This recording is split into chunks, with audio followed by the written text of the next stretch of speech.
हाँ भाई, good morning, Ram Ram. तो अपना जो टॉपिक चल रहा था वो टॉपिक था भारत में जलवायु। क्या टॉपिक चल रहा था? भारत की जलवायु, राइट? ठीक है सर।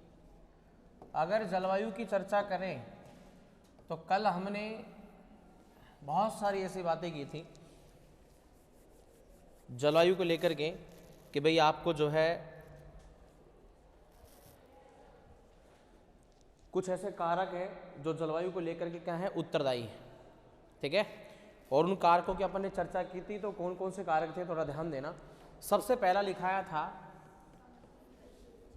बताओ, समुद्र तल से ऊंचाई।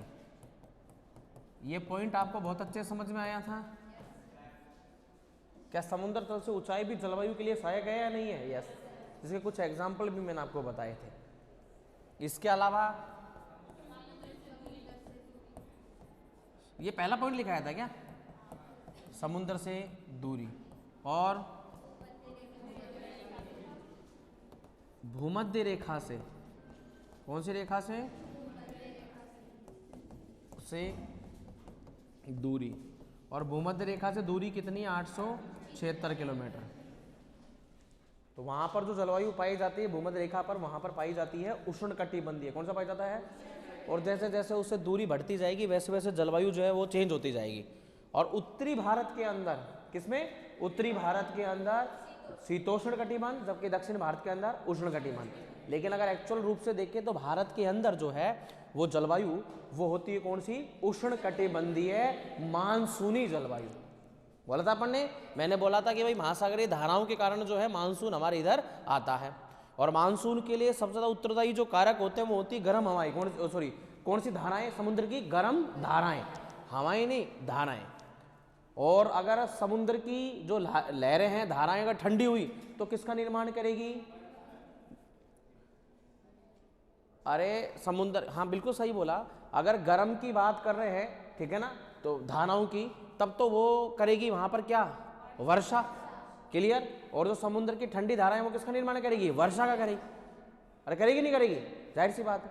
और मैंने एक पूरा विश्व का मैप बनाकर बताया था कि पश्चिमी तट से जो है ठंडी धाराएं, इसलिए पश्चिमी तटीय इलाकों पर हमेशा आपको क्या मिलेंगे? जो है मरुस्थल मिलेंगे। और आर्द्रता जो है हमेशा पूर्वी क्षेत्र से, यानी गर्म हवा, आर्द्रता किसी भी देश में बनी हुई रहती है, जलवाष्प। और जैसे उसमें गर्म हवा मिलती है, मिलने के बाद में क्या करती है? उस नमी को नीचे गिराती है, यानी कि वर्षा के रूप में नीचे होती है, राइट? संघनन की प्रक्रिया होती है। जलवाष्प कैसे बनता है? संघनन की प्रक्रिया से बनता है। समुद्र तटों से पानी है क्या होता है? वाष्पीकृत होकर के वहां पे बादलों का निर्माण करता है। ये बात भी कर ली थी। नेक्स्ट,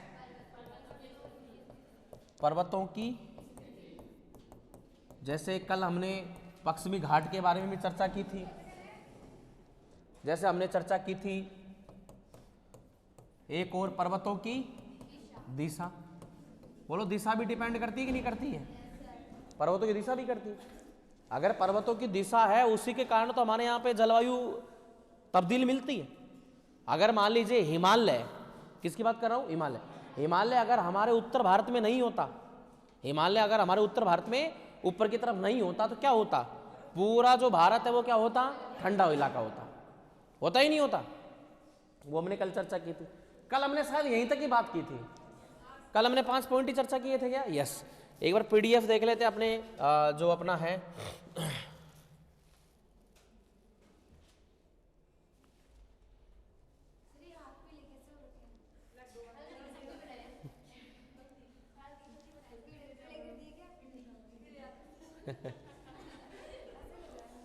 हाँ,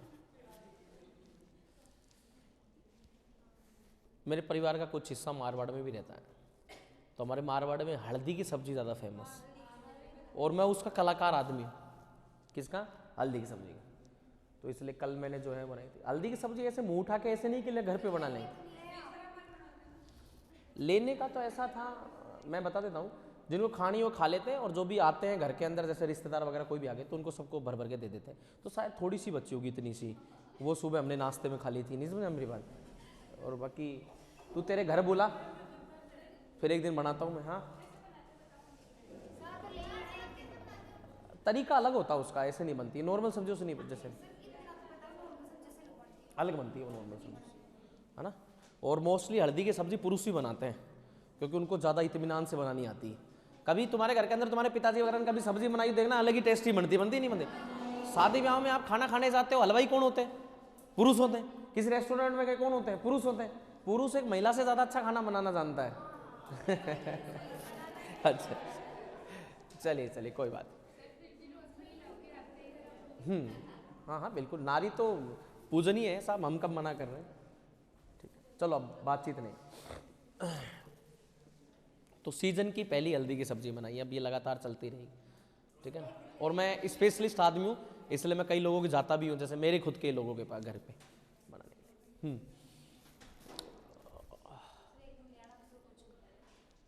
नहीं तो कोचिंग लाना तो आप यहाँ पे नहीं खा सकते, उसको घर पे खाएंगे कैसे? वो घी में बनती है। जैसे अगर आधा किलो हल्दी है तो उसमें 1 किलो देसी घी लगेगा। कितना लगेगा? 1 किलो देसी घी। वो फ्राई होती है, बाकी सब सब्जियाँ उसमें फ्राई होती है। दही का पूरा 1 किलो, अगर आधा किलो हल्दी बना रहे हैं तो 1 किलो दही लगेगा। दही के अंदर सारा मसाला डलता है, फिर वो बारी बारी गिरता है। काजू और बादाम, ये 2 चीज़ें डलती है। काजू बादाम भी डलते हैं। काजू बादाम ऐसे नहीं कि 2-4 टपका दिए, नहीं समझा मेरी बात, बढ़िया भर के डलते हैं। तो सब्जी काफ़ी कॉस्टली पड़ती है वो। और बाकी जो हल्दी होती है ना, वो एंटी कैंसर होती है, शरीर में कैंसर के उत्तक पैदा नहीं होने देती, एंटी कैंसर होती है। जिसका सबसे बड़ा उदाहरण तो आप देख सकते हैं, जो नवजोत सिंह सिद्धू जो क्रिकेटर रहे हुए, उनकी पत्नी को कैंसर था, उन्होंने कच्ची हल्दी का जो जूस, क्योंकि अब दुनिया आयुर्वेद की तरफ, हमारे यहाँ भारत के अंदर दुनिया में सबसे बड़े डॉक्टर ही भारत के अंदर थे। पश्चिमी राजस्थान में पूरा खाली इलाका है, वहाँ तो शीतलहर बहुत भयंकर चलती, वहाँ के लोग बीमार क्यों नहीं पड़ते? क्योंकि उन लोगों का खान पान ऐसा है, ठीक है ना। तो हम शाकाहारी लोगों के लिए तो हल्दी की सब्जी, मांसाहारी लोग जो होते हैं वो नॉनवेज बना करके डब्बे में और वो रख लेते हैं, अचार बनाते हैं उसका, जमाना ऐसा कुछ होता है, पता नहीं, मुझे पता नहीं, लेकिन ऐसा सुना है मैंने। होता है क्या? बकरा जमाना, हाँ यस यस, बकरा जमाना ऐसा होता है, सुन। और बाकी हल्दी भी एक तरह से हल्दी होती है, वो होती है। तो अगर आपको तुम कह रहे हैं ना कि यहाँ पे ले आओ, अगर मैं लेके आऊँ ना तो वो पूरी उसके अंदर जो है घी के ढगले बने हुए मिलेंगे आपको, खा ही नहीं पाओगे आप। वो सब्जी पता कब लगती है अच्छी? उसको गरम, बिल्कुल भयंकर गरम होना तभी अच्छी लगेगी, वो बिना गरम अच्छी नहीं लगेगी। ये भी बिना गरम अच्छी नहीं लगेगी, घर पे ही उसको अगर टिफिन में लेके आए तो घर पे ही खानी पड़ती है। यस, ये बात हुई ना, आप मत लेके आना, ये बात है।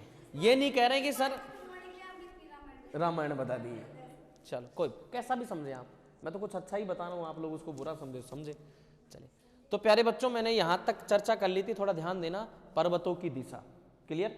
तो पर्वतों की जो दिशा है, तो यहाँ तक हमने चर्चा की थी, और इसमें मैंने बता दिया कि पर्वतों की दिशा कैसे डिपेंड करती है, कि हिमालय हमारे उत्तर के अंदर है, तो ऊपर से वाली ठंडी हवा को यहाँ पे रोक लेता है। अगर पर्वतों की दिशा नहीं काम, अगर पर्वत ऐसा नहीं होता, कुछ अजीब होता, तो जाहिर सी बात है यहाँ पे ठंडी जलवायु होती भयंकर। तो बताइए, जलवायु के लिए क्या पर्वतों की दिशा भी उत्तरदायी है या नहीं है? बिल्कुल है, राइट। यहां तक हमने चर्चा कर ली थी। अब एक और है आगे, पवनों की दिशा। किसकी दिशा? पवनों की। लिखिएगा, पवनों की दिशा।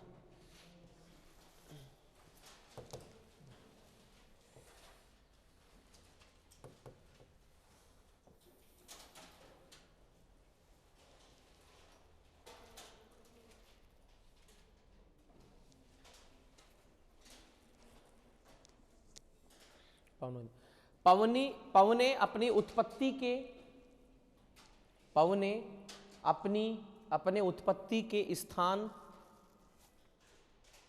एवं मार्ग के गुण लाती है। पवने अपनी उत्पत्ति के स्थान एवं मार्ग के गुण लाती है। पवने अपनी उत्पत्ति के स्थान एवं मार्ग के गुण लाती हैं। इस लाइन का मतलब ये हुआ, सुनो, पवनें अगर हिमालय क्षेत्र में चल रही हैं तो कैसी होंगी? ठंडी होगी, राइट। और पवनें अगर जो है जहां पर तापमान ज्यादा है वहां पर चल रही है तो कैसी होगी? गर्म होगी, राइट। जहां पर निम्न वायु दाब है कैसी होगी? गर्म होगी।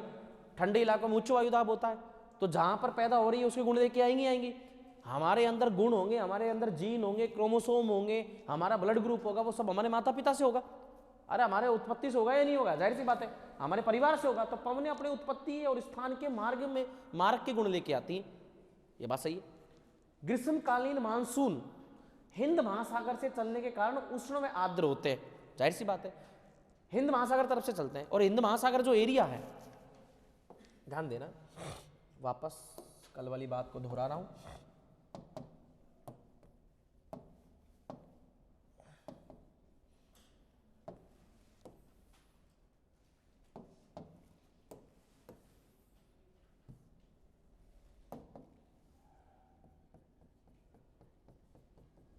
कल मैंने चर्चा की थी कर्क रेखा, मकर रेखा, इनके बीच में कौन सा कटिबंध है? उष्ण कटिबंध। उष्ण कटिबंध रहने का कारण पता है क्या है? उष्ण कटिबंध रहने का कारण यह है कि यहां पर जो है सूर्य सीधा चमकता है। यहां पर सूर्य क्या होता है? सीधा चमकता है इन क्षेत्रों में। चलिए इसको सीधा कर देता हूं 0 डिग्री, ये कर देता हूं 23.5 और ये कर देता हूं भाई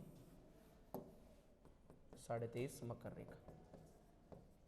ऊपर और नीचे वाले को लिखने की आवश्यकता नहीं है मुझे बार बार,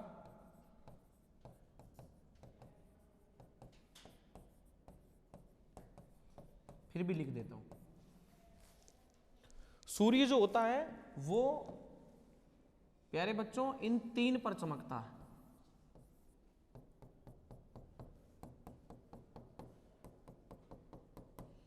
इसका भी एक बड़ा डायग्राम है, पृथ्वी की गति टॉपिक, उसमें हम पढ़ेंगे, लेकिन अभी मैं बता रहा हूं, इसको सारा ध्यान रखना।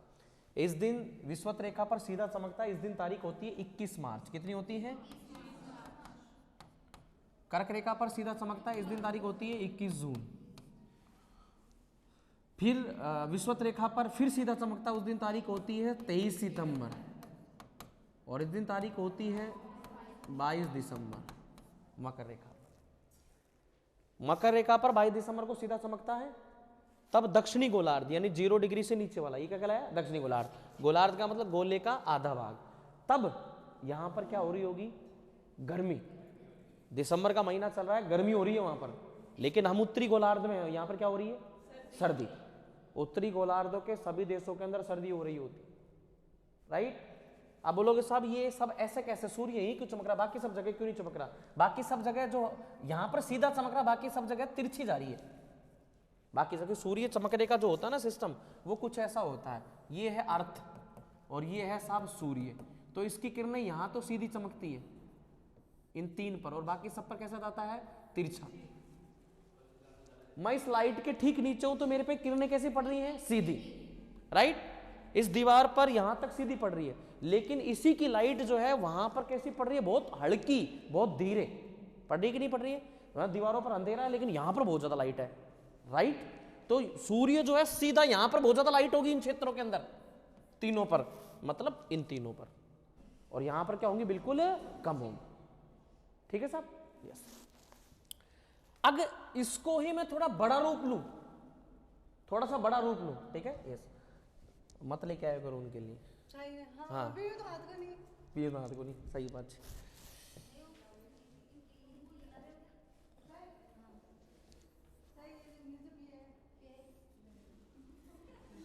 इन मारी बहुत टेंशन से, हाँ बहुत टेंशन है, हैं?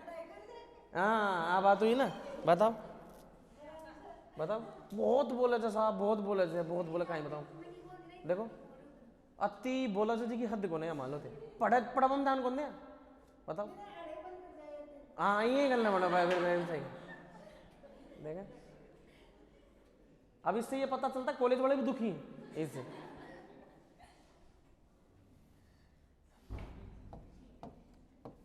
अब जोक सपाट खत्म, मैं खुद ही हंसी मजाक कर लेता हूँ आप लोगों के सामने। बहुत अच्छे से समझना चीज़ों को प्यारे बच्चों, कैसे होता है ये सब, तारीख कैसे बनती है। एक टॉपिक पढ़ाऊंगा मैं पृथ्वी गति, लेकिन उसको मैं थोड़ा सा बड़ा कर रहा हूँ ताकि जलवायु क्या और भी सब चीज़ें आपको बहुत बेहतरीन समझ में आए, क्योंकि मानसून आपको तब समझ में नहीं आएगा। कैसे आएगा? ध्यान देना। मध्य में है सूर्य, मान लीजिए मध्य में क्या है? सूर्य।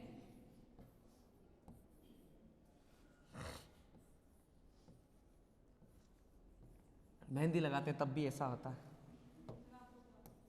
मैं क्योंकि यही काम भी करता हूँ।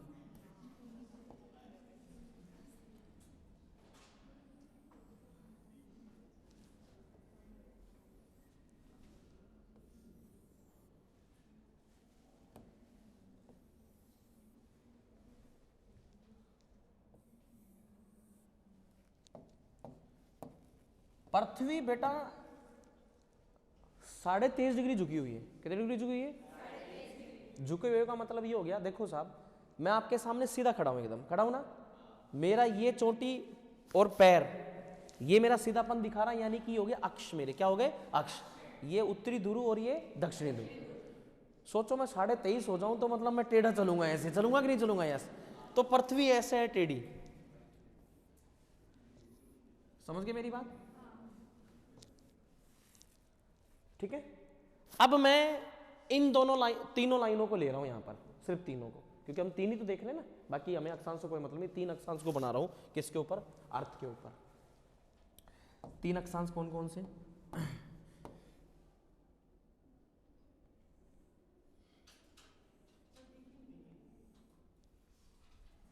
सब दिख रही।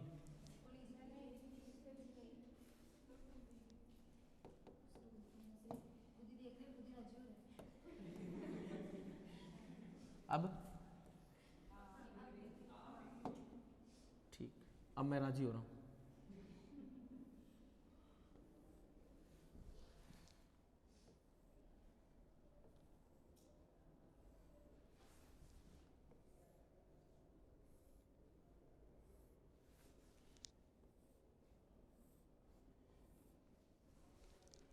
पृथ्वी बिल्कुल सीधी नहीं है साहब, ऐसे नहीं, तिरछी, और अपनी जगह पर ऐसे घूमती है, राइट? आपने ग्लोब देखा हो? ग्लोब तिरछा रहता है और वैसे ही घूमता है, कभी भी ऐसे घूमता नहीं। क्लियर? यानी कि ऐसे सीधा नहीं है, तिरछा है। कितने डिग्री? 23.5, राइट? इसलिए ऐसे है तो रेखा भी बिल्कुल ऐसे ऐसे बनेगी। और 23.5 डिग्री झुके हुए के कारण, झुके हुए होने के कारण ही ऋतुएं बनती है। क्या बनती है? अगर झुके हुए नहीं रहती ऋतु नहीं बनती। पृथ्वी अपने अक्ष पर भी घूमती है, चक्कर भी लगा रही है, परिक्रमा भी कर रही है सूर्य के। और परिक्रमा कैसे कर रही है? कुछ यूं।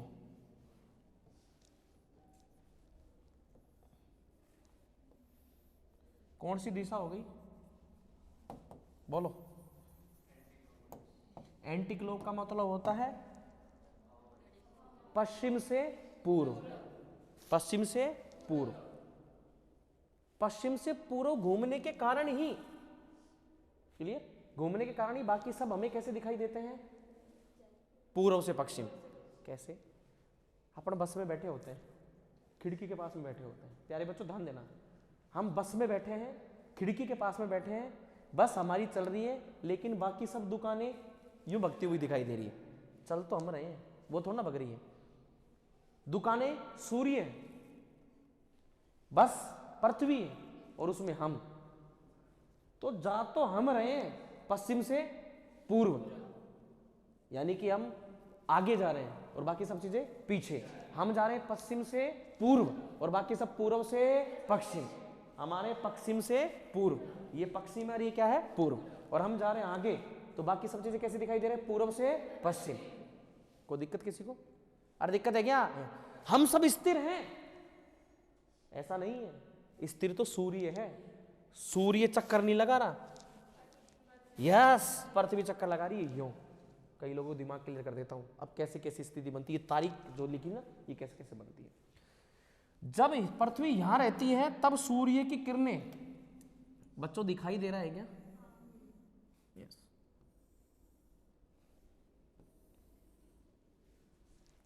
सूर्य की किरणें देखो कौन सी रेखा पर? बीच वाली। 3 लाइनें बनाई है मैंने, करक, भूमध्य और मकर। तो सिर्फ ये लाइनें किस पर टिक रही हैं? भूमध्य पर, राइट? फिर पृथ्वी इधर जाती है तो फिर ये अपनी लाइनें जो टिकाती है, वो टिकाती है सीधी सीधी, वेरी गुड, करक पर। ठीक है? इस समय जो तारीख मैंने लिखी प्यारे बच्चों ये तारीख है ग्रिगोरियन कैलेंडर। कौन सा कैलेंडर? ग्रिगोरियन। यूरोप, और यूरोप में देश था ग्रीक, उन लोगों ने बनाया था, जबकि हम विक्रम संवत शक संवत में चलने वाले लोग हैं। क्लियर? लेकिन पूरी दुनिया में कोई हिजरी संवत चलाते हैं, मुस्लिमों में चलता है ना, कोई हम चलाते हैं विक्रम संवत, कोई और दूसरे कैलेंडर चलाते हैं चाइना वगैरह के अंदर, लेकिन पूरी दुनिया में तारीखों को गिना जाता है सिर्फ ग्रिगोरियन कैलेंडर से। कौन से कैलेंडर से? ग्रिगोरियन। जो आज, जैसे आज की तारीख 11 तारीख, ठीक है, तो 11 तारीख का मतलब कौन सा क्या हो गया? Gregorian calendar. पूरी दुनिया में तारीख ग्रिगोरियन कैलेंडर के अनुसार होती है। तो भारत के अंदर भी, क्योंकि ये जो जितनी भी थ्योरी दी थी ना, ये सब यूरोपियंस ने दी थी। किसने दी थी? यूरोपियंस। अरे प्यारे बच्चों, जो यूरोप के लोग हैं ये पूरी दुनिया में कब्जा कर रहे थे, पूरी दुनिया में व्यापार कर रहे थे। तो जब व्यापार कर रहे थे, सबसे श्रेष्ठ पैसे वाले तो वही थे, तो अपनी मनमानी चलाएंगे सारी की सारी। तो हमारी जो चीजें थी भारत की, जो भारत ने पहले खोज कर ली थी, भारत ने पहले कैलेंडर बना लिया था, भारत ने इनसे पहले कैलेंडर बना लिया था। और हमारे कैलेंडर की जो तारीख है, इनकी तारीख से, इनके साल से 57 साल क्या होती है? आगे होती है। रीजनिंग पढ़ोगे ना, रीजनिंग, उसमें आता है 57 होती है ना, हम 57 ऐड करते हैं। यस। अब ये लोगों ने बनाया ग्रिगोरियन में ईस्वी। क्या बनाया था? ईस्वी का मतलब हो गया कि जिस दिन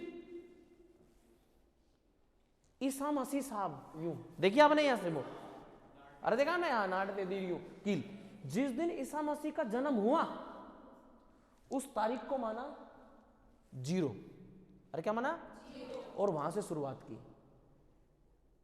उस सन को क्या माना? 0, 1, 2। और आज ईसा मसीह का जन्म हुए कितने साल हो गए? 2024।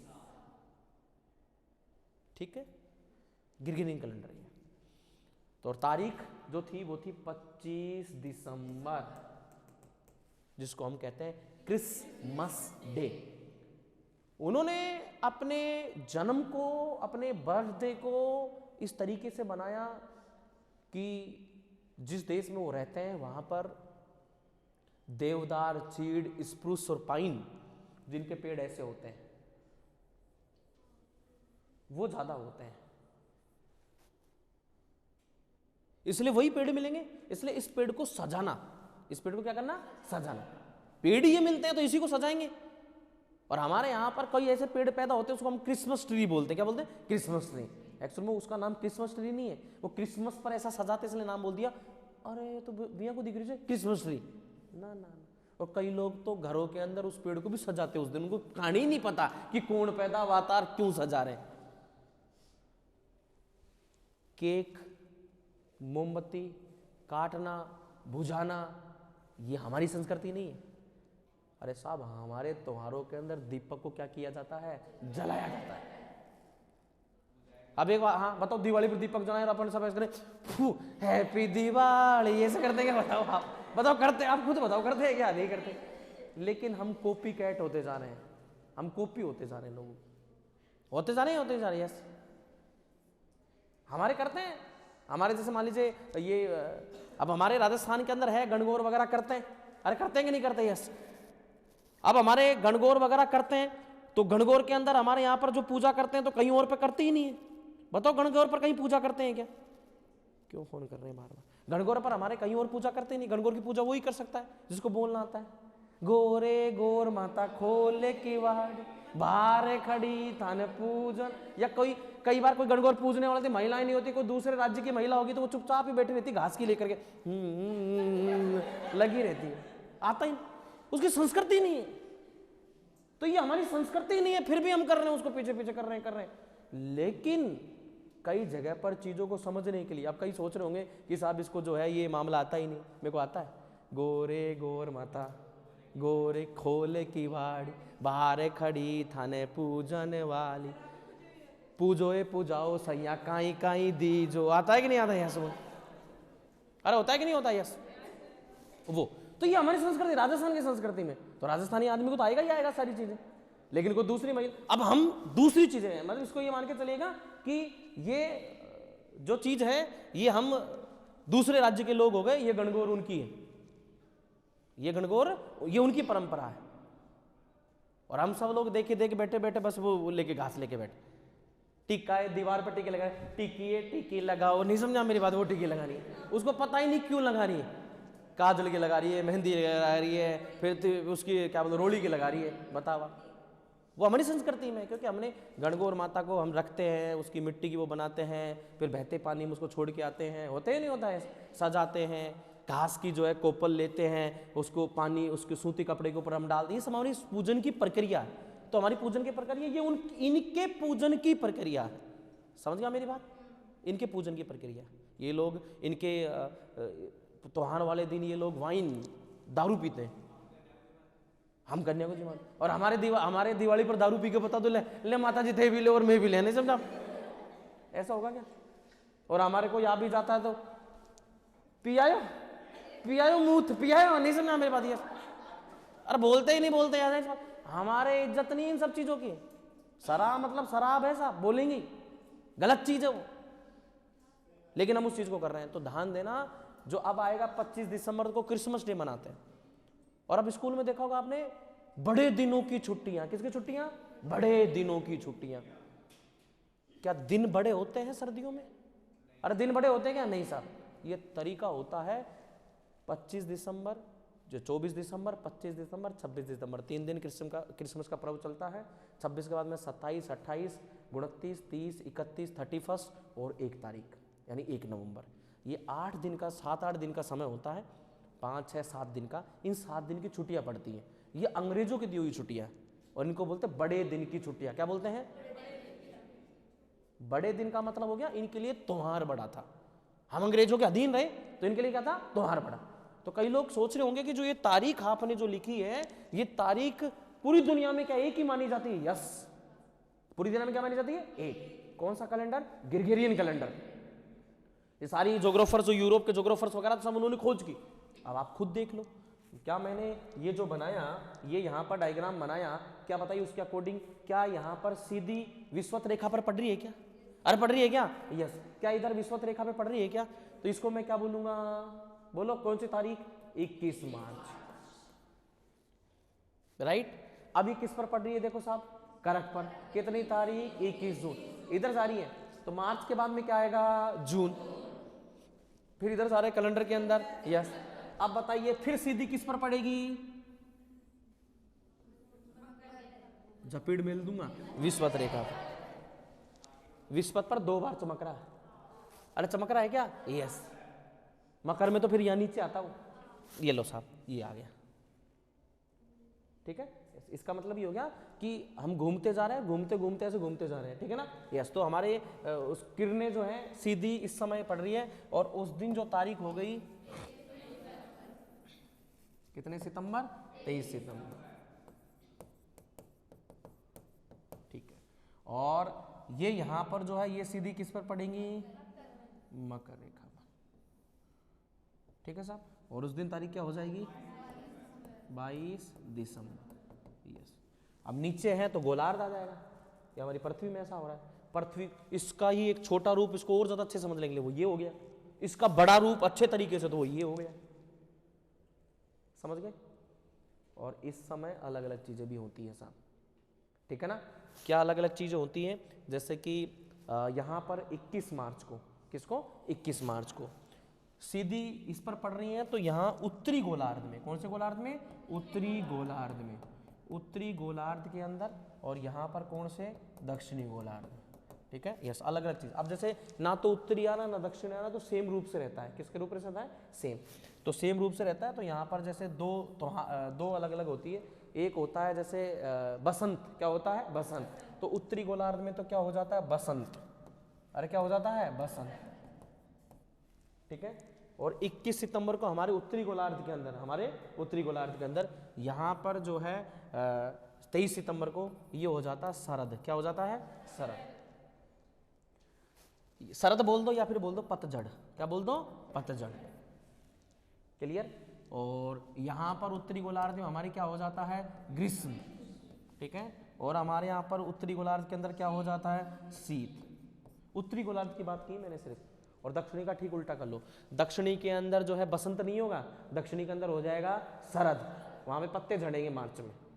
और हमारे यहाँ पर जो है सितंबर में पत्ते झड़ रहे हैं, लेकिन दक्षिणी गोलार्ध में वहां पर क्या हो रही होगी, फूल आ रहे होंगे, वहां पे बसंत पंचमी मनाई जा रही होगी, राइट। हमारे यहाँ पर जून के महीने में सीधा चमक रहा है तो मतलब क्या हो रहा है, ग्रीष्म हो रहा है। और हमारे यहाँ पर जो है नहीं चमक रहा तो यहाँ पर क्या हो रही होगी, सर्दी शीत हो रहा होगा।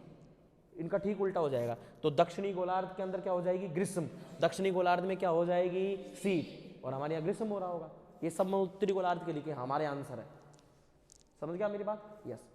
तो यहाँ पर उसके अलावा छोटी छोटी मानसून भी चलता है। तो ऋतुवें देखो कितनी हो गई, 1 2 3 4, फिर मानसूनी हवाएं कितनी होगी, 5, फिर मानसून का लौटना कितनी होगी, 6। तो ऋतु कितनी होगी टोटल, 6। 21 मार्च में बसंत, देखना सरसों के अंदर पीले फूल खिलते हैं, अरे खुलते हैं क्या, यस। और उसी दौरान हम मनाते हैं बसंत पंचमी। और उसी पीले से मतलब सब जगह पर पीले रंग के, रेड रंग के, और पीले रंग के प्रकृति में ज़्यादा फूल खिलते हैं साहब। पीले रंग के फूल जो है प्रकृति में ज़्यादा खिलते हैं, किसी भी पौधे पर, किसी भी पेड़ पर ज़्यादा, ठीक है ना, यस। तो इसलिए खिलने के कारण हम लोग जो है उसको माँ सरस्वती का प्रतीक मानते हैं, ठीक है। मार्च में परीक्षाएं वगैरह होती है तो माँ सरस्वती की पूजा भी की जाती है, अरे की जाती नहीं की जाती। तो ये सारा एक बहाना होता है माँ सरस्वती की पूजा करने का, त्योहार मनाने का। बसंत पंचमी, नए फूल खिलते हैं, समझ गए। और इसी समय हमारा हिंदू कैलेंडर भी शुरू होता है, और वो महीना होता है किसका, चैत्र का। और जबकि ग्रेगोरियन कैलेंडर कब शुरू हो गया था, जनवरी, फरवरी और मध्य मार्च से शुरू होता है चैत्र। चैत्र, बैसाख, ज्येष्ठ, आषाढ़, सावन, भाद्र, अश्विन, कार्तिक, पौ, मंगशीश, पौष, बोलते हैं नहीं बोलते, यस। तो पौष बड़े अब शुरू हो जाएंगे कार्यक्रम, यस। और 2-4 दिन की बात है, टेंशन मत लो आप। तो वो पौष के अंदर, अब बोले ये पौष बड़े, देखो ये पौष के महीने के अंदर गर्म चीजें खानी चाहिए। क्या चीजें खानी चाहिए, गरम का मतलब तवे पे गरम करी हुई नहीं, जिनकी तासीर गरम हो, जिनकी क्या हो, तासीर। दही वही छाछ ये ताजा खानी चाहिए, ताजा, है ना। मूंगफली की तासीर गरम होती, गज्जक की तासीर गरम होती। तासीर मतलब जो पेट में जाके गर्मी पैदा करे ताकि बाहर सर्दी हो, ठीक है ना, यस। तो शरीर के अंदर, तो ये ऐसा बताया जाता है कि पौष के महीने के अंदर, जब पौषोड़ों के अंदर आपने देखा होगा साबुती वो काली मिर्च वगैरह ये कूट के ज्यादा डालते हैं। तो जितने ज्यादा लोगों को खिलाएंगे उतने ज्यादा बोले साहब पुण्य का काम है। किसका काम है, पुण्य का, इसलिए बन गया पौष बड़े। समझा मेरी बात में, इसलिए उसको ये पुण्य के काम के हिसाब से इसको त्योहार के रूप में बना दिया पूरे महीने भर। बहुत क्लियर, यस। तो जहाँ कहीं भी मेरे जो हैं, हाँ, गोंद के लाडू, अजवान के लाडू, हमारे राजस्थान के अंदर। अब जैसे तुम्हारे इधर ये लड्डू करते हैं, हमारे मारवाड़ी की तरफ जो है, इधर हूँ तो मैं सेकावाटी का, लेकिन हमारे इस तरह मारवाड़ी की तरफ हल्दी करते हैं, ठीक है ना। जो नॉनवेज खाने वाले लोग हैं वो बकरा जमाते हैं, नहीं समझा मेरी बात, यस। 20 किलो का बकरा ले आते हैं, बढ़िया टंकी में फुल भर लेते हैं, यस। और उसको बंद करके रखते हैं, जब भी खाना हो सुबह।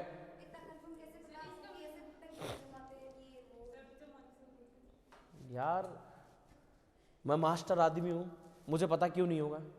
अब आप बोलो, आप तो रहते उत्तरी गोलार्ध में, आपको क्या पता वहां पर सर्दी हो रही होगी, नहीं समझा मेरी बात, पता चल कैसी बातें कर रही है। नॉलेज तो सबको सब होती है कि नहीं होती। मेरे भी राजपूत फ्रेंड है, बहुत सारी चीजें सब करते हैं, बकवास करने की आवश्यकता नहीं है। तो ये ऋतुएं ऐसे बनती है, और पवनों की दिशा, पवनें भी इस प्रकार से चलती हैं।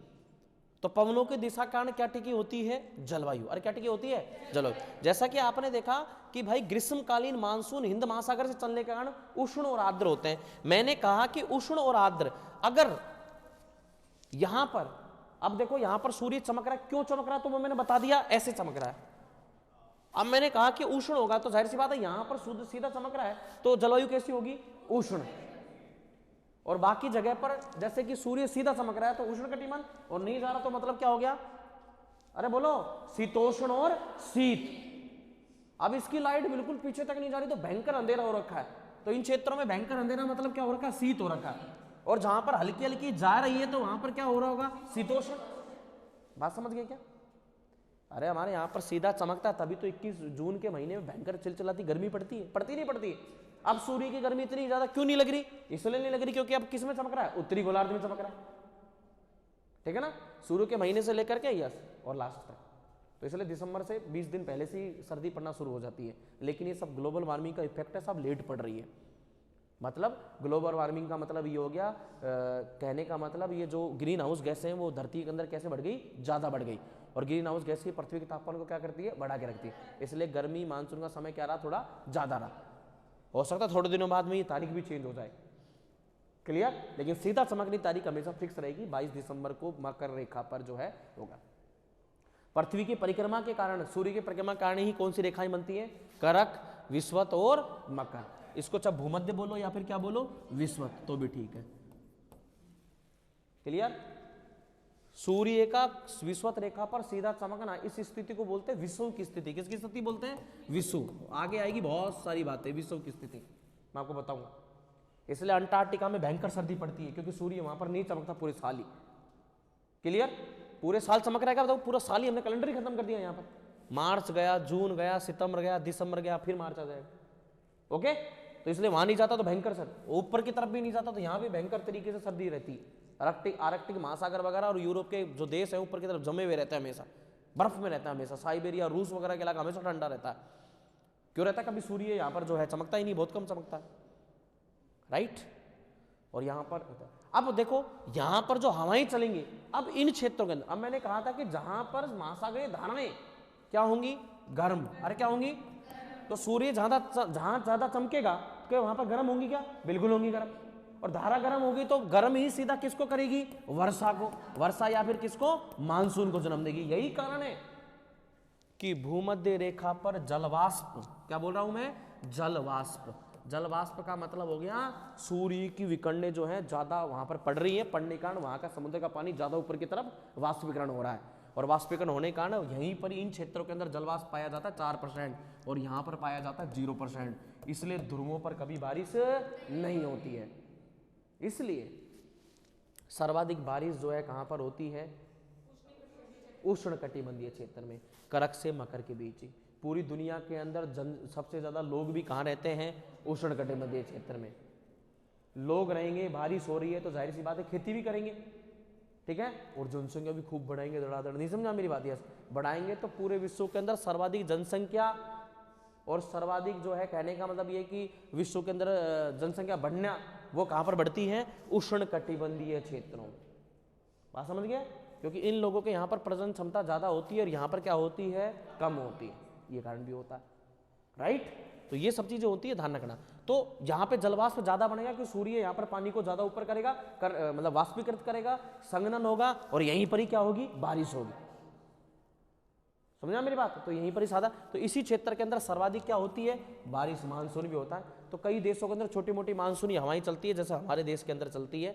और ये हवाएं, ये जो आप देख रहे हैं, ये मानसून हमारे यहाँ पे प्रवेश करता है, इसको बोलते हैं दक्षिणी पश्चिमी मानसून। क्या बोलते हैं, जैसे ही ये गया मानसून वैसे ही ये ऊपर से वापस लौटता है। ये ब्लैक कलर का आप देख रहे हैं, इसको बोलते हैं उत्तर पूर्व का मानसून। क्या बोलते हैं, उत्तर पूर्व का मानसून। ये ब्लैक कलर की लाइन होता है उत्तरी पूर्वी का मानसून। सर्दियों के दौरान एक घटना और होती है।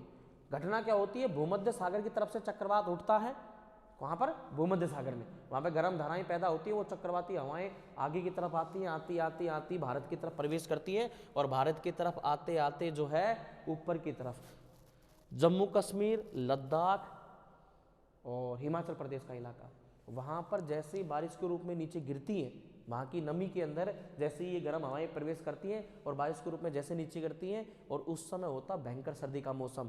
तो बारिश की बूंदें होती हैं ऊपर जम जाती है और जमती हुई नीचे गिरती है, उसको बोलते हैं स्नोफॉल। क्या बोलते हैं, और स्नोफॉल यहाँ पे गिरता रहता है। फिर नीचे की तरफ होता है पंजाब। क्या होता है, पंजाब, वहाँ पर इतनी ज़्यादा ठंडी नहीं रहती, वहाँ पर सीधी क्या होती है, बारिश। नीचे रहता है राजस्थान, यहाँ पर भी क्या होती है सर्दियों के समय, बारिश, क्योंकि वहाँ पर होता। राजस्थानी भाषा में उसको कहते हैं मावठ। क्या कहते हैं, मावठ। भूमध्य सागरीय चक्रवाती हवाओं को होने वाली बारिश को मावठ कहते हैं। और पंजाब और राजस्थान में इस समय रबी की फसल उगाई है। कौन सी फसल उगाई है, रबी।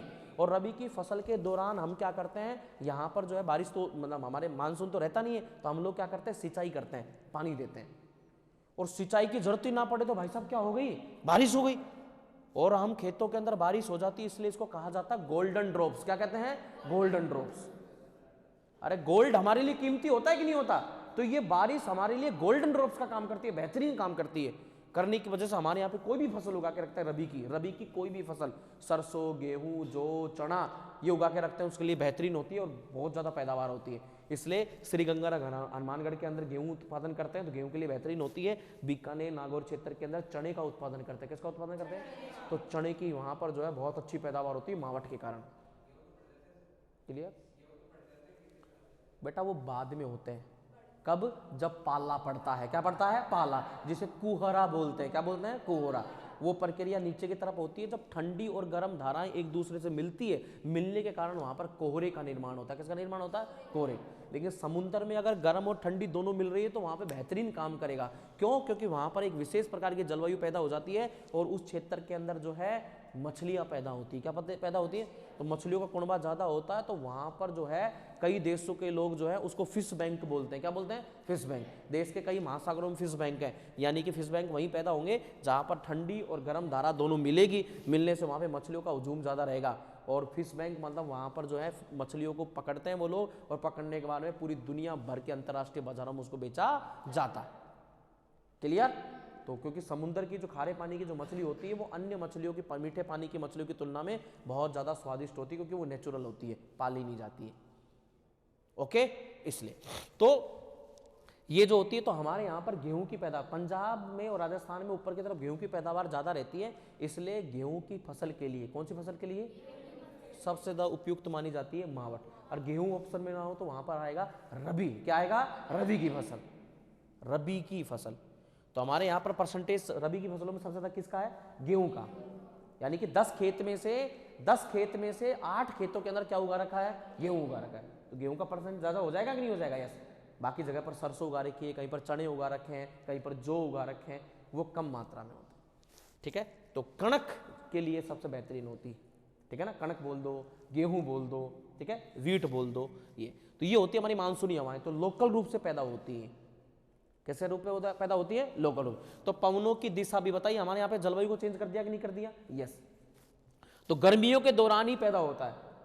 किसके दौरान? क्योंकि गर्म हवा गर्मियों में तो चलेगी, और यहाँ पर जलवाष्प बना हुआ होता है, क्योंकि हम लोग कहाँ पर हैं, इसलिए तो जलवाष्प बनेगा, क्योंकि हम कहाँ पर हैं साहब? उष्णकटिबंधीय क्षेत्र में। और पहले ही बोल दिया उष्णकटिबंधीय क्षेत्र में क्या बना हुआ है? जलवाष्प। जलवाष्प कैसे बना? क्योंकि सूर्य का प्रकाश ज्यादा पड़ रहा है, पड़ने की वजह से वहां पर पानी ज्यादा वाष्पीकृत हो रहा है, तो जलवाष्प बन रहा है। यहाँ पर क्यों नहीं हो रहा? क्योंकि सूर्य का प्रकाश नहीं जा रहा, इसलिए जलवाष्प। कई बोलेंगे साहब यहाँ पे 0% क्यों है? इसलिए है क्योंकि बेटा सूर्य यहाँ पर नहीं जा रहा। क्यों नहीं जा रहा? तो बेटा इसलिए नहीं जा रहा क्योंकि उसका प्रकाश सीधा यहाँ पर पड़ रहा है, यहाँ पर पड़ रहा है, इधर पड़ रहा है, इधर पड़ रहा है। इस क्यों नहीं जा रहा? बोले साहब लाइट को देखो आप, सीधा हमारे ऊपर है, इधर और इधर नहीं है। शीतोष्ण बिल्कुल पीछे नहीं है, तो बिल्कुल शीत। अंधेरे को एकदम शीत बोल दिया अपन ने, कम अंधेरे को हमने शीतोष्ण बोल दिया, और बहुत ज्यादा लाइट को हमने क्या बोल दिया? उष्णकटिबंध। मेरी बात समझ गए क्या? यस। इस एग्जांपल से मैंने समझाने की कोशिश की आपको। ओके, तो पवनों की दिशा में हमारे लिए उपयोगी। नेक्स्ट कहा कि ग्रीष्मकालीन मानसून। तो मानसून जो आएगा वही कब आएगा? ग्रीष्मकालीन। और हमारे पूरे भारत के नीचे कौन सा महासागर है? हिंद महासागर। तो दक्षिणी पश्चिमी मानसून किस में आता है? हिंद महासागर में। और हम कौन से एरिया में रहते हैं? उष्ण में रहते हैं, तो क्या हो गया? उष्ण। और ये आगे जाकर जलवाष्प से मिलेगी तो वर्षा करेगी, तो वर्षा वाली हवाओं को क्या बोलते हैं? आर्द्र। तो क्या हो गया? उष्णार्द्र। अतः क्या करते हैं? वर्षा करते हैं। शरदकालीन मानसून सामान्यतः स्थलीय शीत क्षेत्रों में चलने के कारण शीत व शुष्कता लगता है। क्या होता है कि जैसे ही हवाएं गई, हमारा इलाका था उष्ण। कैसा था? उष्ण।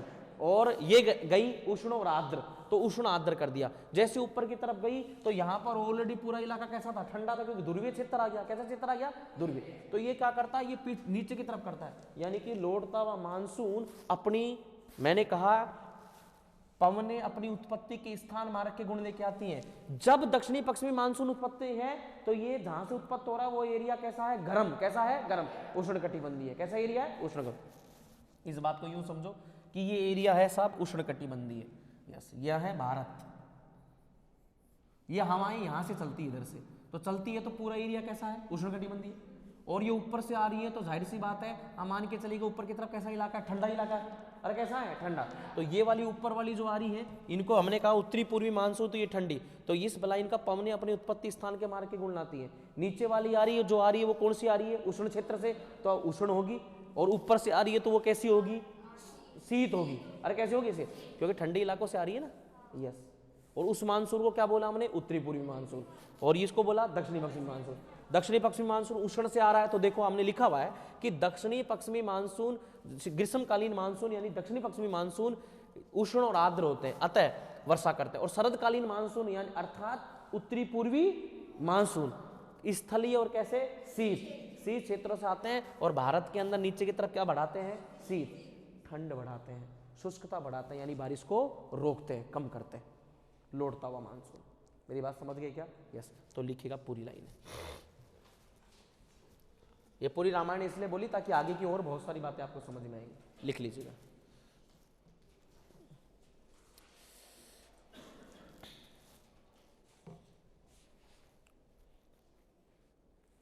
पवने अपनी उत्पत्ति के स्थान में मारक के गुण गाती है।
लिख लिया, ठीक है सर।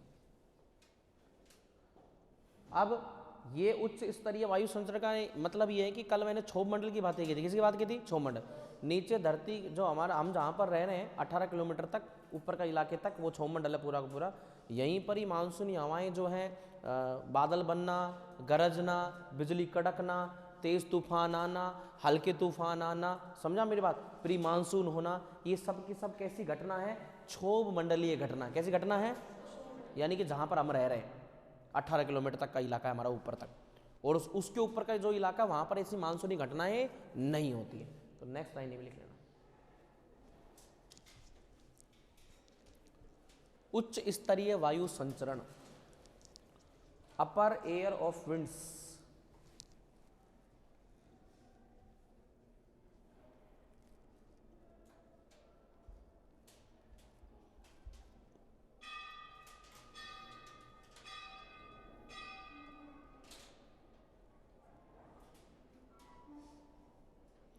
कल क्लास मैंने 12:30 छोड़ी थी क्या, है परसों 10:30 आया था मैं ना, 2 घंटे।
बताइए।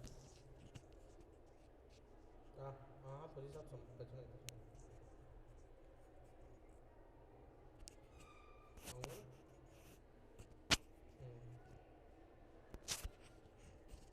हाँ एक मिनट एक मिनट।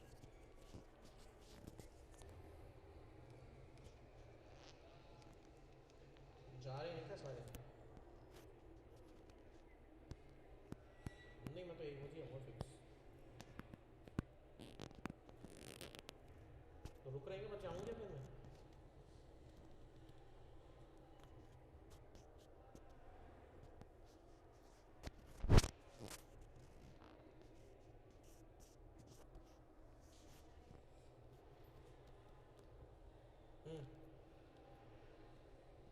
हाँ आऊँगा 1 बजे आऊँगा फिक्स।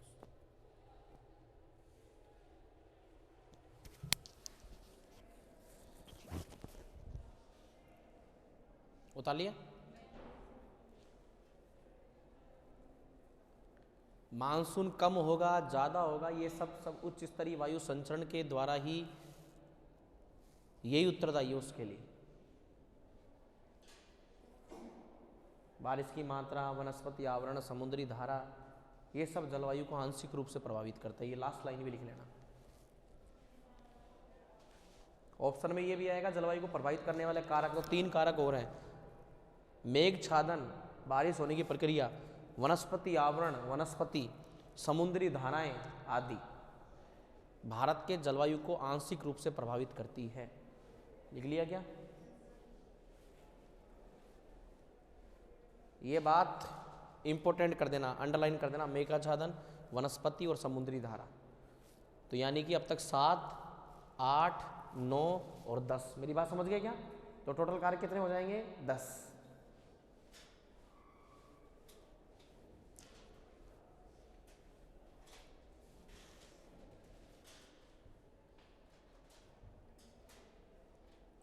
और ये पूरे टॉपिक का, ये मान लीजिएगा हृदय था, पूरी जान थी पूरे टॉपिक की समझने के लिए।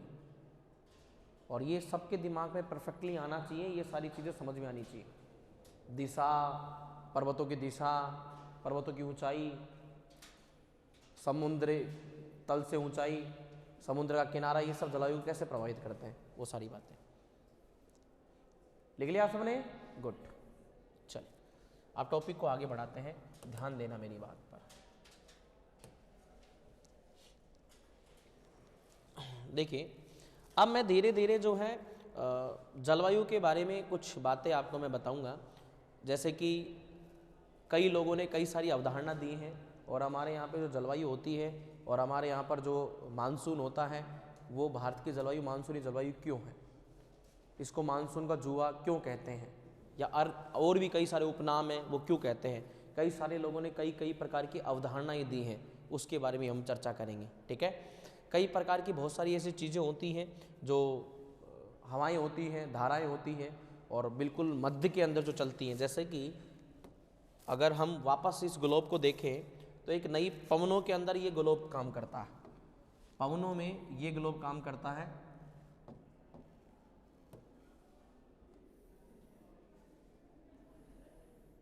पाँच डिग्री, अब बीच में से 0 डिग्री नहीं होगा, क्योंकि यहाँ पर जो पवन चलेगी वो चलेगी पश्चिम से पूर्व की ओर, वेस्ट से ईस्ट।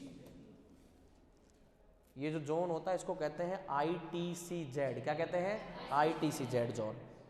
क्लियर? ये क्या होता है अभी आगे चलते हैं। इसके अलावा फिर यहाँ पर होता है 30 डिग्री। कितना होता है? 30। इस तरफ जो हवाएं होती हैं वो कुछ इस प्रकार से चलती, यस, इन्हें व्यापारिक पवन भी कहते हैं। क्या कहते हैं? व्यापारिक। फिर होता है 30 से 60। कितना डिग्री? 30 से 60। यहाँ पर पवनें चलती हैं कुछ ऐसे, इन्हें कहते हैं पछुआ पवनें। क्या कहते हैं? पछुआ। यानी कि इसे क्या कहेंगे? पछुआ पवनें। ध्यान देना, ये वाली पवनें हैं पछुआ। क्या है? पछुआ। और ये वाली जो पवनें हैं, ये दोनों, इनको कहेंगे व्यापारिक। पछुआ इसलिए कहते हैं क्योंकि ये पश्चिम से पूर्व की ओर चल रही है। राजस्थान लेवल का मैं पढ़ाऊंगा, राजस्थान का जब मैं पढ़ाऊंगा तो वहां पर भी राजस्थान में पश्चिम की तरफ से प्रवेश करने वाली हवाओं को कहते हैं पछुआ पवने। ये वही पवन है। कौन सी पवन है? पछुआ। तो बोलोगे साहब इसको व्यापारिक क्यों बोला आपने? इसीलिए बोला कि प्यारे बच्चों, जो समुद्र का एरिया है, मध्य वाला भाग, ये मध्य वाला भाग समुद्र का एरिया है, और समुद्र का एरिया है जनसंख्या, देश, कृषि, वर्षा ज़्यादा, यहाँ वर्षा हो रही है तो क्या हो रही है? कृषि हो रही है। तो कृषि के उत्पादों को एक जगह से दूसरे जगह पर ले जाने के लिए समुद्र के अंदर बड़े लेवल पर क्या उतारे जाते हैं साहब? जहाज उतारे जाते हैं। अरे क्या उतारे जाते हैं? आज के समय तो जहाज कुछ इस प्रकार से होता है, क्योंकि नीचे इंजन होता है और नीचे की तरफ जो है इसके पेलोड लगा होता है, यानी एक घूमने वाला पंखा। तो वो पंखा घूमेगा, पानी को पीछे फेंकेगा, जहाज को आगे धकेलेगा। लेकिन पहले ऐसा नहीं होता था। पहले होते थे तंबू वाले जहाज। यस, ऐसे तंबू लगे थे बड़े बड़े बांस, पुरानी फिल्मों में आपने देखा हो तो इन तंबुओं को थोड़ा सा ऐसे, मतलब वो उनकी तरीका होता था घुमाने का, और रस्सियों से खींच करके उसको घुमा लेते थे। तो जैसे हवा उसको आगे धकेलेगी, पीछे से इधर से चलेगी तो जहाज इधर की तरफ चलेगा। क्लियर?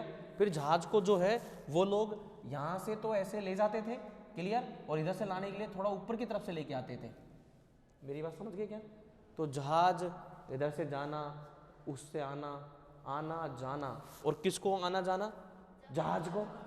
क्या करने के लिए? व्यापार करने के लिए। तो पवने कौन सी हो गई? व्यापारिक हो गई। बात समझ गए? ये पश्चिम से आ रही है तो क्या होगी? पछुआ हो गई। क्लियर? और ऊपर की तरफ ध्रुव है। कैसा है? ध्रुव। ध्रुव है तो पवने कैसी होगी? ध्रुवीय होगी। और ध्रुवीय पवने हमेशा कैसी होती है? ठंडी होती है, शीत होती है, क्योंकि सूर्य का प्रकाश नहीं जा रहा। और इस एरिया में कैसी होती है? गर्म होती है। समझ गया मेरी बात? यहां पर जो है ना ज्यादा गर्म ना ज्यादा ठंडी होती है, गुनगुनी नहीं। समझे? कहीं पर ज्यादा ऊपर की तरफ का ठंडा होता है, नीचे की तरफ क्या होती है? गर्म होती है। बात समझ गए? तो उनके कारण में होता है। और नीचे गर्म होती है, गर्म होने के कारण मैंने कहा कि गर्म हवा, गर्म महासागरीय धाराएं होंगी तो जाहिर सी बात है क्या पैदा करेंगी? वर्षा पैदा करेंगी। इसलिए इसी क्षेत्र में वर्षा होती है, बारिश होती है। बात समझ गए? बीच वाला जोन कहलाता है ITCZ। वेरी गुड, ये सारी बातें समझ गए। अब कई लोगों ने कई सारी अवधारणा दी है, उसको हम समझेंगे। प्यारे बच्चों ध्यान देना, लिखिएगा मानसून की अवधारणा।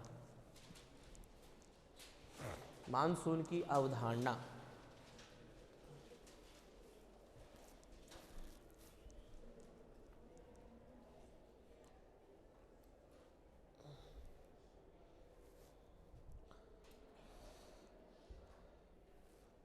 भारत की जलवायु को मानसूनी जलवायु कहते हैं। भारत की जलवायु को मानसूनी, देखो, भारत की जलवायु को मानसूनी जलवायु कहते हैं, क्योंकि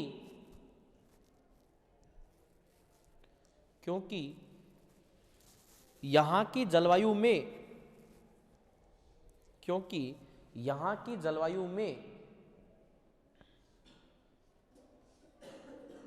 मानसून की सर्वाधिक भूमिका रहती है। क्योंकि यहां की जलवायु में मानसून की सर्वाधिक, यहां की जलवायु में मानसून की सर्वाधिक भूमिका रहती है। लिख लिया क्या? यस। और आपको पता है हमारे देश के अंदर मानसून होता है, और मानसून के कारण ही हमारे यहाँ पर क्या होती है? कृषि होती है, खेती होती है। क्योंकि हमारे यहाँ पर हमारी खेती सिर्फ और सिर्फ किस पर टिकी है? वर्षा पर। वर्षा होगी तभी तो नदी नाले बनेंगे, और तभी तो झीलों का पानी उस बांधों में आएगा, तभी तो सिंचाई वगैरह होगी। बोलो होगी या नहीं होगी? तो नदियों में पानी या फिर बांधों में पानी कहाँ से आएगा? वर्षा नहीं होगी तो पानी कहाँ से आएगा? बताओ आप। नदियाँ ऐसे तो है नहीं कि हमारे यहाँ पर जो है नदियाँ, सारी नदियाँ ही 12 हैं, मानसून पर भी टिकी है नदियाँ। क्लियर? तो अब कृषि पैदा हो रही है, कृषि पैदा होगी तो बहुत सारी चीज़ें पैदा होंगी, बहुत सारी चीज़ें बनेंगी, सब कृषि से ही बन रही है। और साहब ये चीज़ पैदा होगी तो ये हमारे अर्थव्यवस्था को निर्भर करती है। तो क्या मानसून इनडायरेक्टली हमारी अर्थव्यवस्था को टारगेट कर रहा है कि नहीं कर रहा? बिल्कुल कर रहा है। नहीं हुई तो अकाल पड़ेगा, दूसरे देशों से हमें अनाज लेना पड़ेगा, हमारी अर्थव्यवस्था सारा पैसा चौपट हो जाएगा, कुछ पैदा ही नहीं होगी, बेच ही नहीं पाएंगे, हम कपास नहीं बेच पाएंगे देशों को, हमारे यहाँ से गन्ना पैदा होकर के चीनी पैदा होकर हम दूसरे देशों को चीनी नहीं बेच पाएंगे, पैसा आएगा कहाँ से? गुजरात में पैदा होने वाली मूंगफली कम पैदा होगी, हम कई देशों को मूंगफलियाँ नहीं बेच पाएंगे। पश्चिमी क्षेत्रों के अंदर होने वाला गरम मसाला पैदा नहीं होगा, नहीं बेच पाएंगे। हमारे राजस्थान के अंदर होने वाली सब्जियां और मसाले वो पैदा नहीं होंगे। हमारे राजस्थान में मसाले पैदा होते हैं जो सब्जी से पहले डाले जाते हैं, राई, प्याज, लहसुन, जीरा, सौंफ, समझा मेरी बात? ये सब चीज़ें। और गरम मसाला जो होता है वो सब दक्षिण भारत में पैदा होता है। कॉटन होगी, कपास होगी, तो हमारी कृषि के बाद में सबसे ज़्यादा रोजगार प्राप्त रोजगार जिस क्षेत्र में मिलता है तो वो कौन सा है? सूती वस्त्र उद्योग है साहब। कौन सा उद्योग है? सूती वस्त्र उद्योग, उसके अंदर होता है। तो सब चीज़ें हमारी अर्थव्यवस्था। लिखिएगा, आपने लिखा कि मानसून सर्वाधिक भूमिका रहती है चूंकि हमारे देश की अर्थव्यवस्था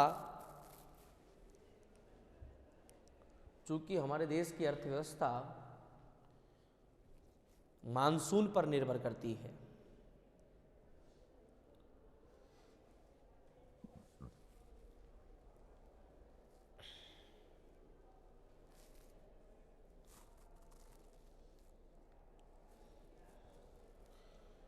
इसलिए भारतीय अर्थव्यवस्था को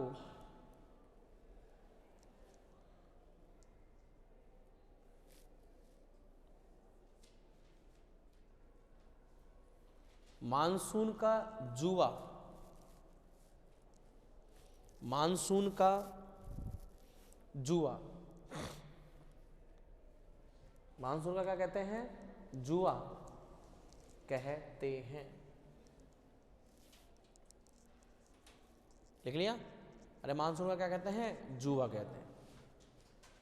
क्यों कहते हैं? क्योंकि हमारी जलवायु पर ही हमारे देश की कृषि टिकी है, और कृषि आधारित उद्योग और सारी चीजें जो हैं वो सब के सब आर्थिक पहलू ही क्या है? कृषि है। जितने भी बड़े उद्योग हैं, कच्चा माल आएगा कहाँ से? खेतों में पैदा होगा तभी तो आएगा। अरे समझ रहे मेरी बात में? यहाँ से चीजें पैदा होंगी तो ये आएगा। तो बहुत सारे उद्योग कृषि पर टिके हैं। और जब कृषि चौपट हो जाए, कृषि चौपट होगी तो क्या नहीं, मतलब कृषि चौपट तभी होगी जब क्या नहीं होगी? वर्षा नहीं होगी। तो इनडायरेक्टली इस बात का मतलब क्या समझे कि मानसून का जुआ, भारतीय अर्थव्यवस्था को क्या कहते हैं? मानसून का जुआ कहते हैं। ओके, को कहते हैं। अगर ये मानसून नहीं हुआ, जुआ का मतलब होता है कि जुआ का मतलब होता है ऐसा गेम जिसके अंदर पैसा लगाया जाए तो वो आपको करोड़पति भी बना सकता है, तो रोडपति भी बना सकता है, वो होता है जुआ। वो क्या होता है? जुआ।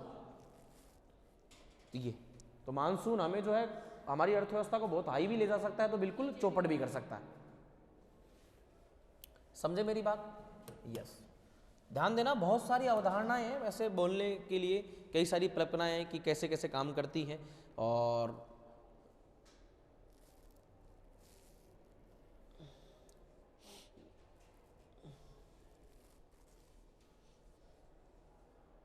लिखेगा, मानसून की उत्पत्ति के विषय में हेडिंग लिखनी है, मानसून की उत्पत्ति के विषय में परिकल्पनाएं। मानसून की उत्पत्ति के विषय में परिकल्पनाएं।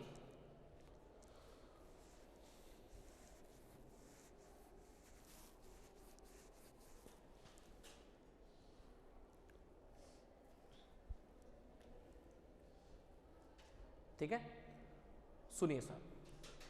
सबसे पहली परिकल्पना है वो क्या कह रही है, उसका नाम है संस्थापित परिकल्पना, कि दक्षिणी पश्चिमी मानसून, कौन सा मानसून?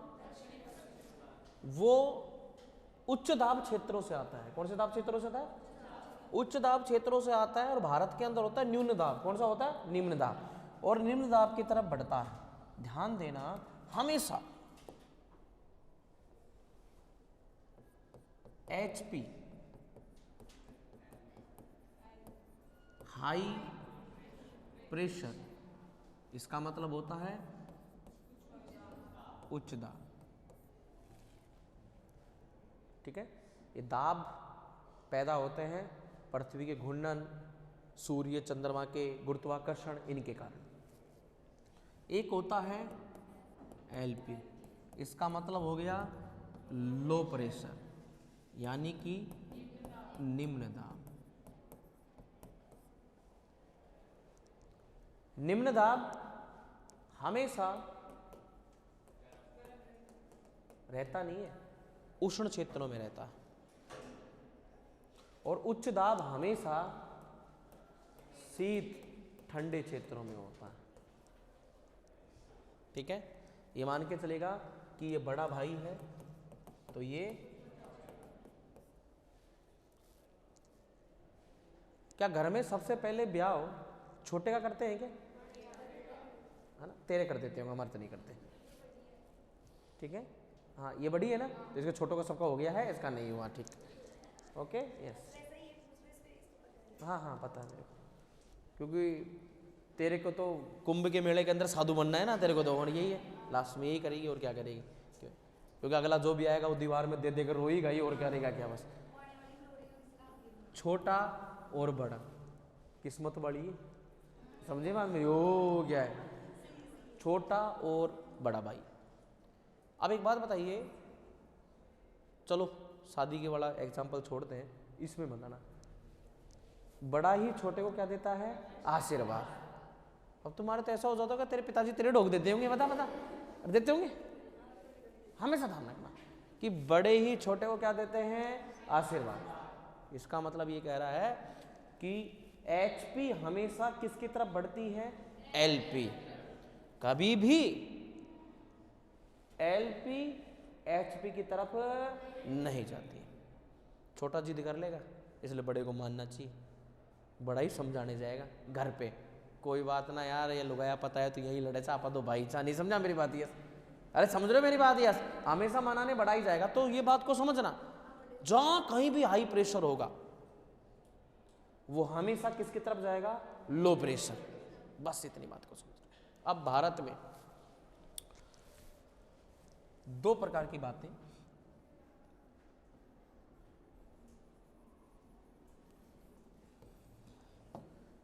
नीचे वाले क्षेत्रों के अंदर हमेशा हाई प्रेशर रहता है, और ठंडे इलाकों में हमेशा क्या रहता है? हाई प्रेशर रहता है।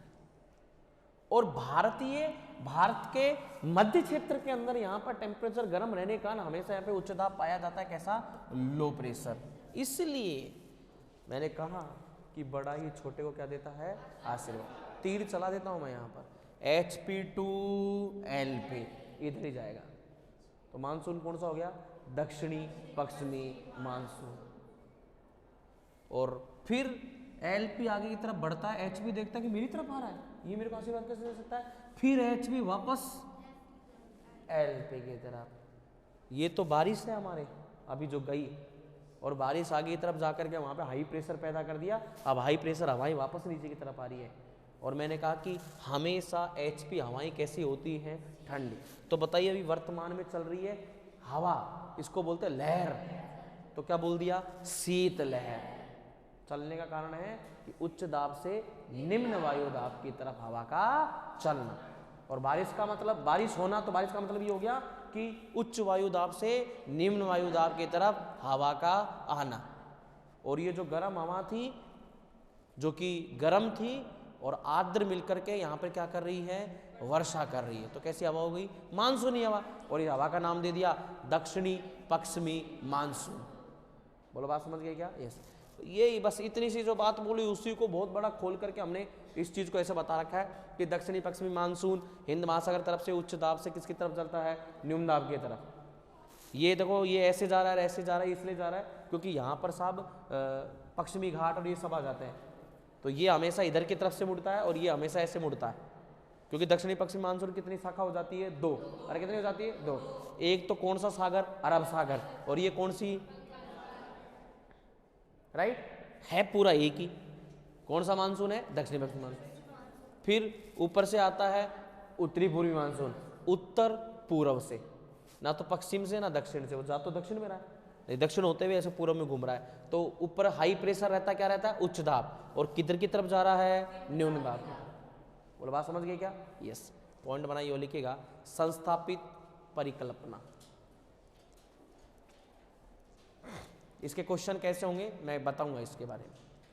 संस्थापित परिकल्पना, 2-2 लाइनें, 3-3 लाइनें, ज़्यादा नहीं, 4-5 लाइनें लिखाऊंगा। संस्थापित परिकल्पना,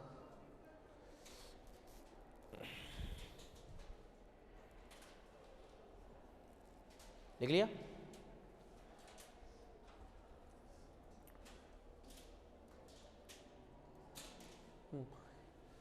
इस अवधारणा के अनुसार, इस अवधारणा के अनुसार स्थलीय भाग, स्थलीय भाग शीघ्र गर्म व ठंडे होते हैं।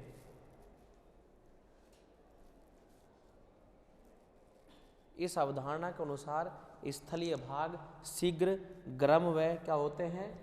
ठंडे होते हैं। ठीक है, क्यों? जबकि जल, लिखो, जबकि जल देर से गर्म व ठंडा होता है।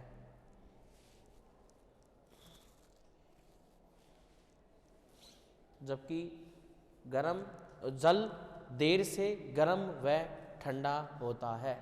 ठीक है ना? एक लाइन और लिखना, ग्रीष्म ऋतु में स्थल शीघ्र गर्म हो जाने से,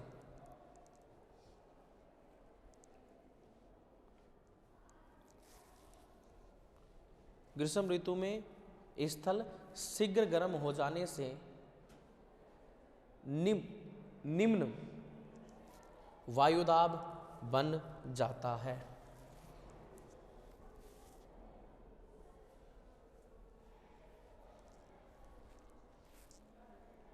निम्न वायुदाब बन जाता है।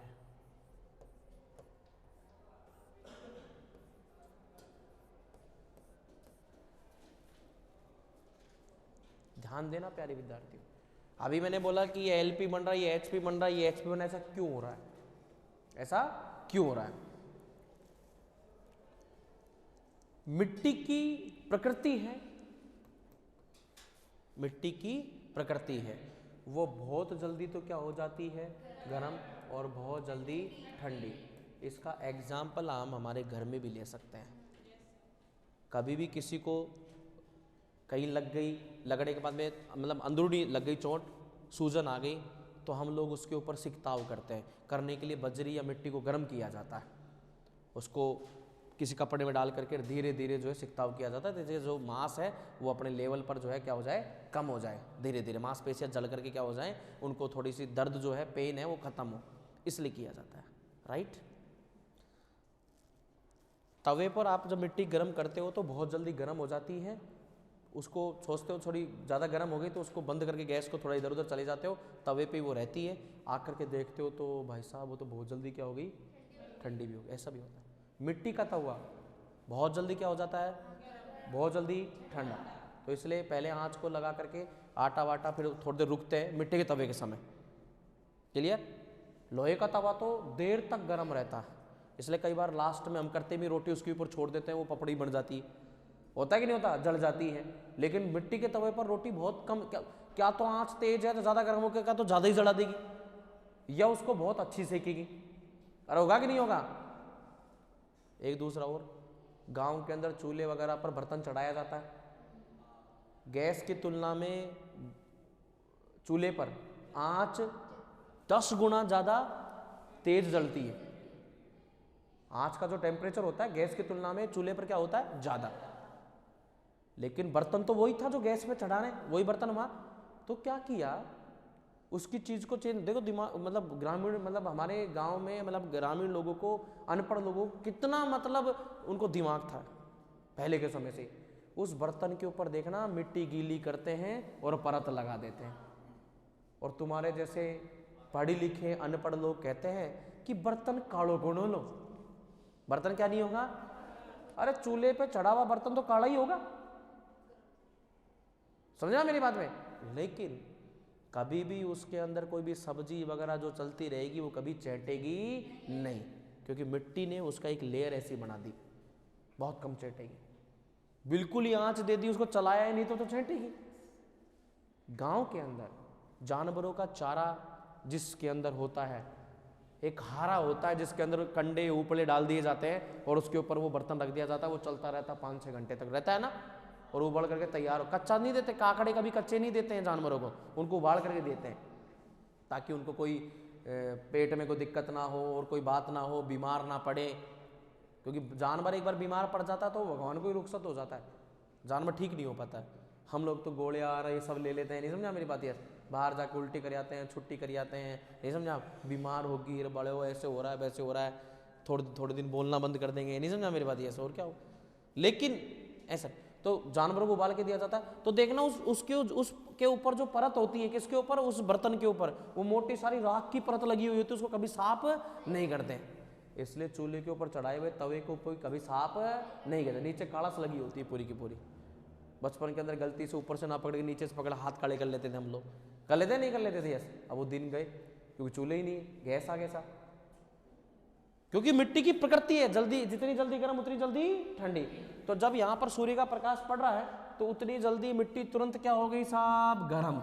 तो यहाँ पर क्या कर दिया, गर्म होने पर लो प्रेशर, ठीक है यस। और जैसे ही ठंडी हवा प्रवेश करती है तो तुरंत ही मिट्टी कैसी हो गई, ठंडी भी हो गई। तो हाई प्रेशर पैदा करते ऊपर भी हाई प्रेशर पैदा कर दिया, जितनी जल्दी गर्म उतनी जल्दी ठंडी, इसने तुरंत अपनी प्रकृति चेंज कर दी। जल, गैस के ऊपर पानी चढ़ाते हैं, चलता रहता है चलता रहता है चलता रहता है चलता रहता है, फिर गर्म होता है, ओके। और ठंडा होगा तो धीरे धीरे धीरे धीरे धीरे धीरे निवाया होगा, ठंडा होगा। और होता है कि नहीं होता, मिट्टी की तरह तो नहीं एकदम से ठंडा हो गया, और होता है क्या, नहीं साहब। तो ये जल की प्रकृति होती है बहुत धीरे गर्म और बहुत धीरे ठंडा, ओके।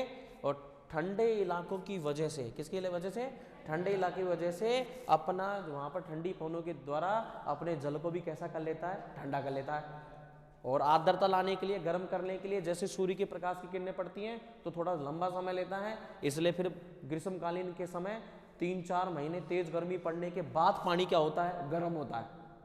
3-4 महीने के बाद पानी क्या होता है, गर्म होता है, फिर जाकर के गर्म हवाएं पैदा होती है और जो आगे जाकर के जो है बढ़ती है, समझे आप। लेकिन मैंने कहा कि पवनें अपने जन्म से, तो जन्म हुआ था तब कैसी थी, ठंडी थी, वही चलती हुई जाती है घुल करके, जहाँ जहाँ पर गर्म मिलती जाती है वहाँ पर क्या करती जाती है, बारिश करती जाती है। इस लाइन का मतलब यही था, इस लाइन का मतलब ये है कि स्थलीय भाग यानी मिट्टी शीघ्र गर्म और शीघ्र क्या हो जाती है, ठंडी होती है, जबकि जल देर से गर्म और क्या होता है, ठंडा। फिर उस लाइन का मतलब ग्रीष्म ऋतु में स्थल शीघ्र क्या हो जाता है, गर्म, तो क्या हो जाता है, निम्न वायुदाब। और जैसे ही जल शीघ्र ताप ग्रहण न कर पाने के कारण क्या रहता है, ठंडा ही रहता है, HP बना हुआ रहता है, हाई प्रेशर ही रहता है, इसलिए वो क्या बन जाता है, उच्च दाब बन जाता है। कोई दिक्कत किसी को, अरे दिक्कत है क्या, इसलिए नीचे की तरफ हाई प्रेशर था, ऊपर लो प्रेशर कैसे था, क्योंकि मिट्टी क्या हो चुकी थी, भयंकर गर्म हो चुकी थी, ओके। और जल बोले साहब गर्म क्यों नहीं हुआ, क्योंकि एरिया तो उष्णकटिबंधीय है, गर्म क्यों नहीं हुआ, क्योंकि गर्म की जो जल की प्रकृति है वो कैसी है कि शीघ्र ताप ग्रहण न करने की, अरे करते ही। हम लोग अभी सर्दियों में नहाने के लिए देखना, पानी के लिए, पानी अगर गीजर चलाया है तो कम से कम 20-25 मिनट चलाते हैं गीजर, तब जाके पानी गर्म होता बड़ा है। वो अलग चीज है। समुद्रों के अंदर ध्यान दीजिएगा, ऊपर की तरफ जहां पर ठंडी हवाएं चल रही हैं तो ऊपर की परत हमेशा ठंडी रहेगी, ध्यान रखना, ऊपर की परत हमेशा क्या रहेगी, ठंडी। और बोरिंग के जैसा ही सिस्टम होता है, और नीचे की तरफ कैसा रहेगा, मगर भाई साहब ठंडी होगी तो सारी मछलियां, सारा पूरा जो जल चक्र है, पूरी मतलब कहने का मतलब एक अवधारणा बन रखी है, जैविक प्रकृति वो सब खत्म हो जाएगी, यहाँ पर सारे जीव जंतु खत्म हो जाएंगे बहुत ज्यादा ठंडे होकर के। लेकिन इतना गर्म भी नहीं रहता, बोरिंग के अंदर इतना गर्म पानी भी नहीं आता, नल के पानी से हम नहा सकते हैं आराम से, ना ज्यादा ठंडा होता है ना ज्यादा गर्म होता है। और होता है कि नहीं होता, क्योंकि वो पानी के ऊपर की प्रकृति होती है, गर्म ये नहीं होती। या कई बार देखना, जो लोग गीजर में पानी गर्म नहीं करते, कई बार रोड लगाते हैं तो रोड जहां तक रहती है वहीं तक ही पानी गर्म रहता है, और नीचे डबला मारा था और बारे ठंडा पानी होता है। और होता है कि नहीं होता है ऐसा, यस, वो इसलिए होता है क्योंकि जल की प्रकृति। है तो घुलनशील, लेकिन प्रकृति जो है वो अलग अलग बना के रखता है। ऊपर अगर ठंडा है तो ठंडा हो गया, क्लियर, क्योंकि ऊपर की तरफ जो उसके मित्र थे वो उसको ठंडा करें, नीचे की तरफ वो गर्म ही रहता है, किसी से मिलता नहीं है, तो अपना स्वभाव ऐसा नरम बना के रखता है। इसलिए मित्र भी जो है सोच समझ के बनानी चाहिए। बिगड़ेल हो तो हम खुद बिगड़ेल बन जाएंगे, ठीक है ना, यस। कोई मेरे जैसे हो तो तुम बहुत अच्छे बन जाओगे, कि नहीं समझा मेरी बात, यस। जो समझ रहा है वो इनडायरेक्टली तुरंत समझ जाए, मैं नाम नहीं लूंगा किसी का, यस लिखेगा। जबकि जल, यहां तक लिख लिया था ना, न्यून वायुदाब बन जाता है। अरे लिख ली क्या बात, जबकि जल, कहां तक लिखा था, गर्म ठंडा होता है, ये नहीं लिखा क्या ग्रीष्म ऋतु में, लिख ले, हाँ। जबकि जल शीघ्र ताप ग्रहण न कर पाने के कारण, जबकि जल शीघ्र ताप ग्रहण न कर पाने के कारण ठंडा रहता है,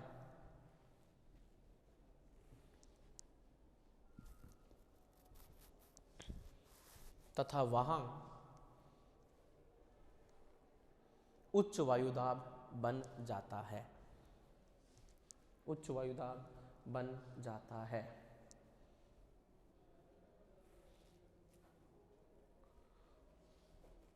इस ऋतु में जल से स्थल की ओर, जल से स्थल की ओर, आमेंद्र जी, अरे आ रहा हूं ना मैं, आधे घंटे में आ रहा हूं, आधे घंटे में। कौन कौन, मतलब कितने लोग बच रहे हैं?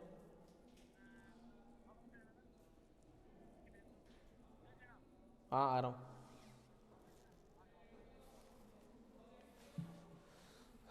जल से स्थल की ओर पवनें चलने लगती हैं, ये पवनें आर्द्र होती हैं,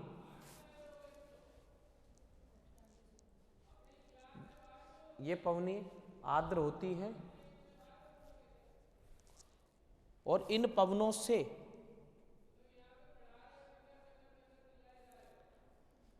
ये पवनें आर्द्र होती है, इसलिए इन पवनों से व्यापक वर्षा होती है। अरे गुरुजी एक बार इधर भी आ जाओ आप हमारी क्लास। हाँ हाँ मुझे पता, चश्मे वाले गुरुजी, साइंस वाले गुरुजी, पंकज नाम के थोड़े सही सीधे साधे आदमी होते हैं, नहीं समझे। लेकिन इन पवनों से व्यापक वर्षा होती है, ओके। और आज के लिए भी बस इतना ही होता है, बाकी करेंगे अपन कल, ओके। काट दो, काट दो मतलब रोक दो रे, मैं जा रहा हूँ, मैं बच्चे बैठे, बेटा रोको रोको जल्दी।